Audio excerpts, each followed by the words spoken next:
OMG. Dr. Matt has chosen an interesting example of miscommunication, but one that I actually agree is being dramatic. Anya's comment might seem funny to a warped mind, but knowing that Will is off in some cave having a freaking stomach peeled off while Anya is posing doll like a life-size action figure, not so much of the funny for me. So I chose a different title for our paper, going with excellent. Now, do we suspect there may be some connection between them and Glory? Now first, this quotage in the moment was hysterically funny. Spike has seen that Glory and Ben are one and the same, but no matter how hard he tries, he cannot convey this idea to the Scoobies, because they have been cursed to forget the explanation as soon as they hear it. Spike rails at them, asks them if they're stoned, eventually gets Xander and Anya to go to make the connection, sighs with victory, and then Giles says the line I just quoted. And that's when Spike realizes he's not going to get anywhere with these adults. So, how is this awesome sauce moment tragic? Because of what happens next. Like with all of the comedy on BTS, this is only a teeny tiny moment of lulls to tide us over before we can get back to the real drama. For if Spike cannot convince everyone that Ben and Glory are totally insane, Dawn could die.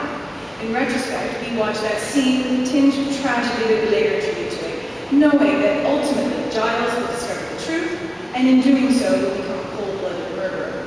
Spike's epic fail contributes to Buffy's death, and the scene of Spike leaning over Buffy's lifeless body, sobbing and unable to control himself, is one of the most heart-wrenching in the series.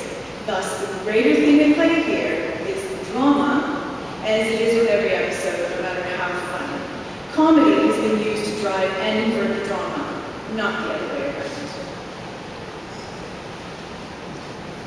It is true that individual moments of miscommunication can operate humorously or dramatically, or can even traverse both probable emotional responses simultaneously. However, once again, Stafford asserts that comedy means funny. One of these terms, comedy, is being used here, by me anyway, to describe the total effect of a complex of interpenetrating narrative components whose aggregated union establishes generic modalities. In this case, the Buffy comedic ones. The other is being used as a simple adjective indicating mirth, a mirthfulness very frequently lacking from the generic comedic Buffy. Indeed, some of the most memorable moments of miscommunication are clearly incredibly painful. One need only think of Xander's purposeful miscommunication as well as information to Buffy about the spell to re-insult Angel becoming part 2. Or Giles' assumption that Buffy is talking about Glory when she tells him on the phone that she's here, in the body.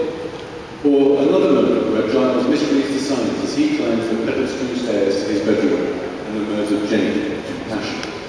Or the final shot of Normandy, where the catatonic Buffy offers the viewer communicative apparatus. But that is not the point. My general assertion about Buffy being a drama comedy is not unduly difficult. The distinction drawn between comedy and drama in terms of generic expectation is still largely influenced, as I'm sure you're all aware, by the scheme-translations articulated in the Tragödia Commedia.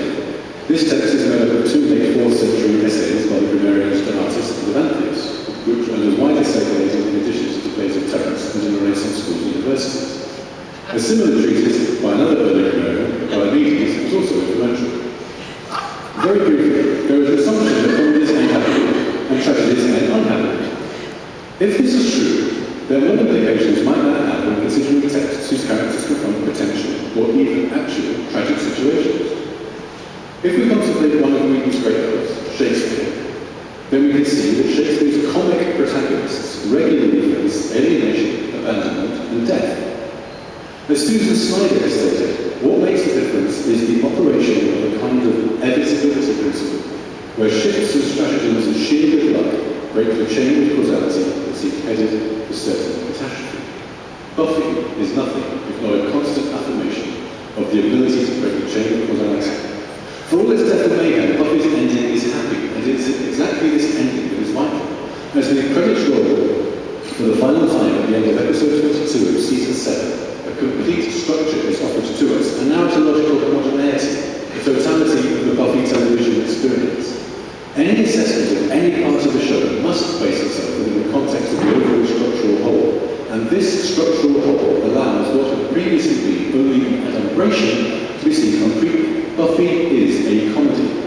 As Buffy smiles silently and the rest of the gang ponder the future, it is clear that she and they have won.